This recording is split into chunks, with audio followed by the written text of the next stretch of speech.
Hello, today we're going to be delving into the ice cave and showing you some ways you can build it. Right before I finished making the outside area of the cave, luckily the crowd pods came out so I could do some tests before I got it all built up. You can see where I got the transmitter down and these crowd fridges down. You can throw out dinosaurs right here at this crowd fridge and then walk them on around the corner. Foundations on the other side of the wall, which are hard to get to, are keeping us from being able to throw the crowd pods out further in. Now we'll go into the ice cave real quick and I'll show you. If you push all the way through where the crouch used to be and into the first part of the cave and you get rid of all of the foundations, you can kind of go around the corner here and you can see here that we have foundations in the walls right along the edge of where we be attacking from, right? We're attacking from the other side of that wall. Right, we will notice when we go back, it won't affect our ability to use crowd pods. Now, I do want to show you something here real quick with a stego. So you can't get through this section of the cave with a stego. Not really, not well. There are certain tricks you can use to push the stego through right there. We're not going to go over those in this video. Just know that there are tricks to push that stego through. Just know that there are ways to push that stego through, and you will most likely be facing off against stegos in this cave, so prepare accordingly. Alright, so now to show you a stego, let's show you a trike. So as you can see, you can walk trikes right through here. So you'll definitely be dealing with trikes, if not stegos as well. Of course, players will still be using the other strategies as well, so you'll be dealing with a lot of turtles coming in and soaking your base. So in order to properly defend this cave, you kind of need to know the outside area. So we'll start over here and show you where the 6x range is. We're going to use these foundations here with 3 walls high to show you what the range of the 6x damage is. Alright, so we'll start on the east side, and you can see it goes almost over these rocks here, and then out onto partially through the river there. And then we'll come over to the west side and show you it comes out to about that far from the cave. Alright, next we'll head up to the northeast side and show you where the 6x damage is at.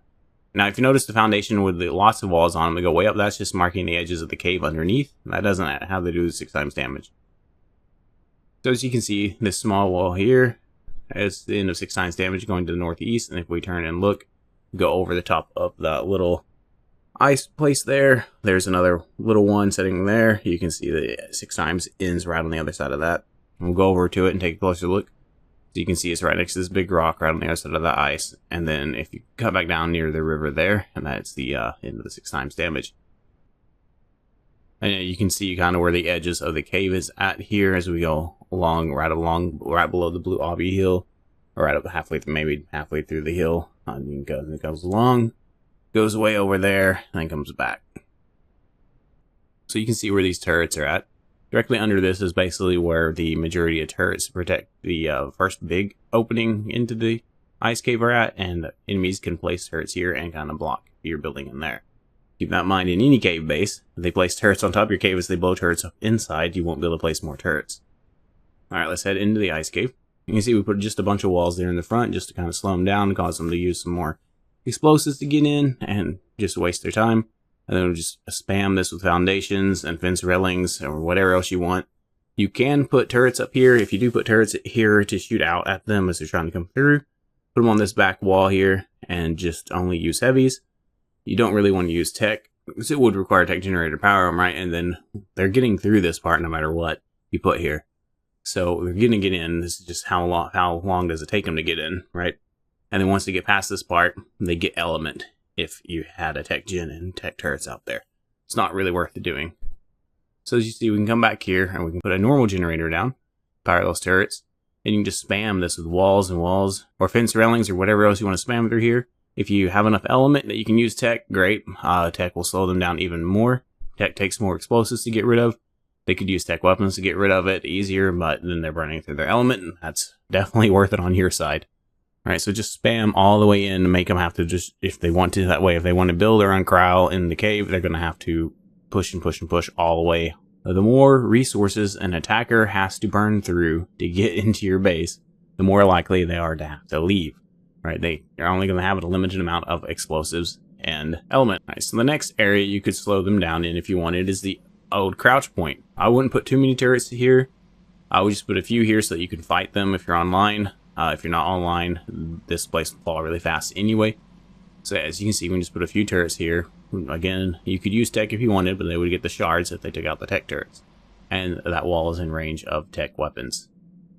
Once they're past that point and they turn right and they can come into the room, you can have turrets all over the ceilings. Just keep in mind how many foundations away that is. Right?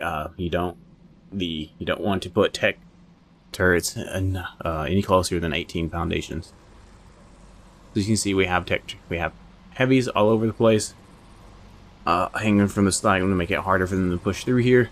And then we have a mini turret wall in the back. Alright, if we come back in here and look where they would pop around, you see they could try and pop around this corner here and use tech weaponry to destroy stuff on the walls. So you don't put too many tech turrets in range. As you can see, we're 20 signs shows that we're 20 foundations away from the mini wall in the back. Basically where people used to build the big wall. So if we can, everywhere you can, try and line turrets up where they can kind of fire at the same distance and put them on walls, ceilings, things like that, rather than on structures. But there will be some places in here where you have to put turrets on structures. It is what it is. Alright, if we go back and take a look at the wall, and of course you can put as many fence railings as you want between the turrets and the enemies here. Just make sure it doesn't mess with your defense. If you see to the right here, that turret wall over there will shoot to this turret wall if they're trying to run into it. And if we look on the left side, you'll notice we just put turrets up on the ceilings and the walls only. We didn't build a turret wall over here. Instead, we just put a bunch of junk in the river. Of course, spam more if you feel like it. The more spam there is, and the harder it is for the enemy to move through there, the better. Also, the harder it is for you to move through there, so keep that in mind. Alright, this used to be where a turret wall would be built, but we don't have to do that anymore since turrets can go on the cave walls. These turrets can turn and fire toward the back. If you notice in the back, we put up a wall where the drop down is at. You spam a couple of walls, however you want to do it. This will forces them to have to place C4 here to get through, so definitely tech at this location if you can afford it. That way they're having to try to blow their way through while they're getting shot in the back by turrets, and you can come repair it. As you can see, you kind of see the view from these turrets angles and where they can actually fire. And of course you want to spam the river with foundations. You don't want to be able to drop rafts in here. Rafts can kind of ruin this cave.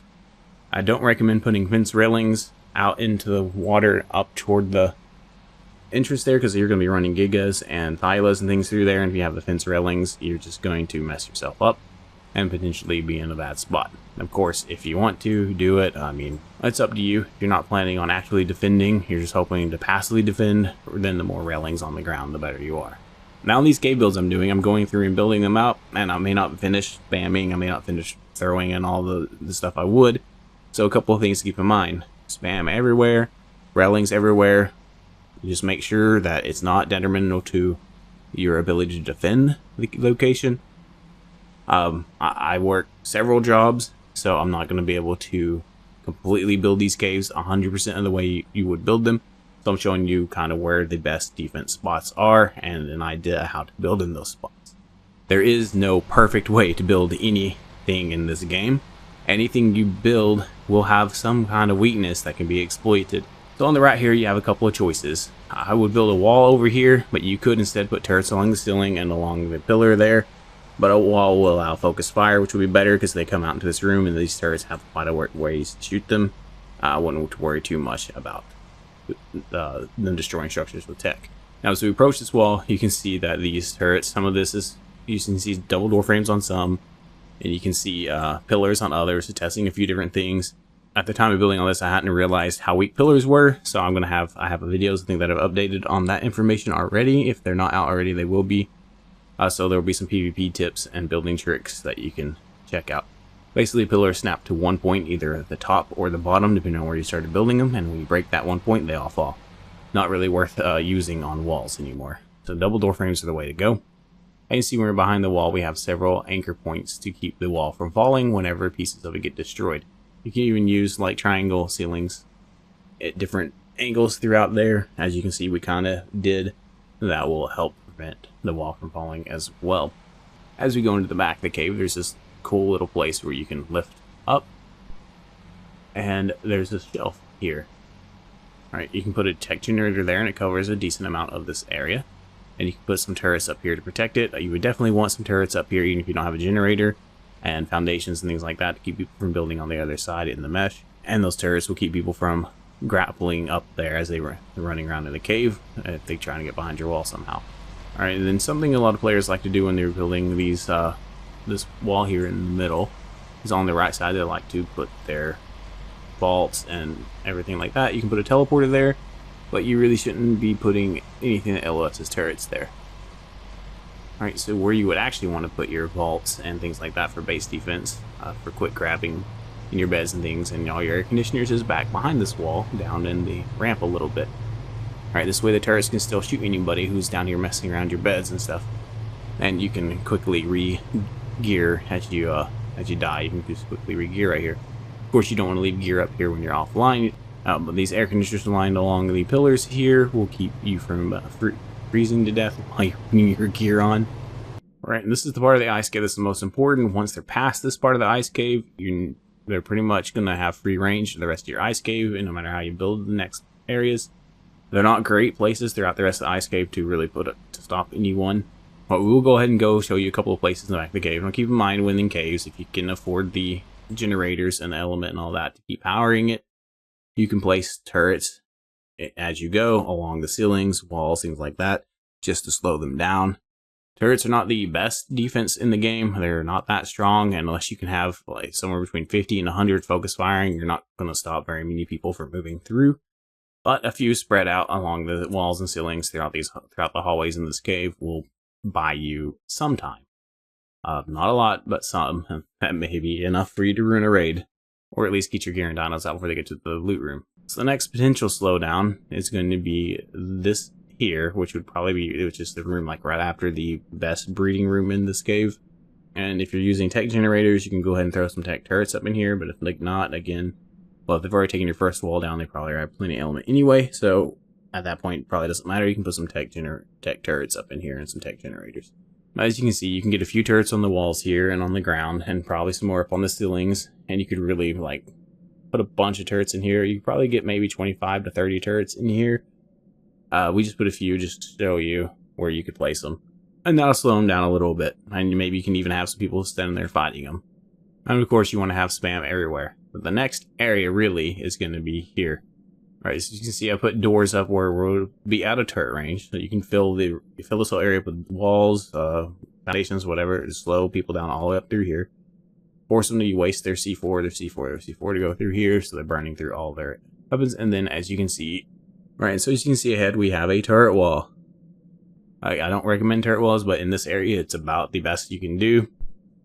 And so you would just put railings out and railings out and railings out so that they can't just sprint and jump into your wall. And then, as you can see on the left side, we'll line it with we'll put turrets on the walls, tech turrets, things like that, to shoot them as they try and come out, and then bounce them back. Of course, the turrets on the walls, we'll have turrets on the ceilings. And then on the right, you can see we'll fill this area up over here with turrets in case they try and jump over to the right and run along the bottom there. This area is small enough, close enough together, you can have turrets on the walls and ceilings in here. And of course, a good mixture of tech and heavies. If you enjoyed this video, smash that like button. Have an awesome day.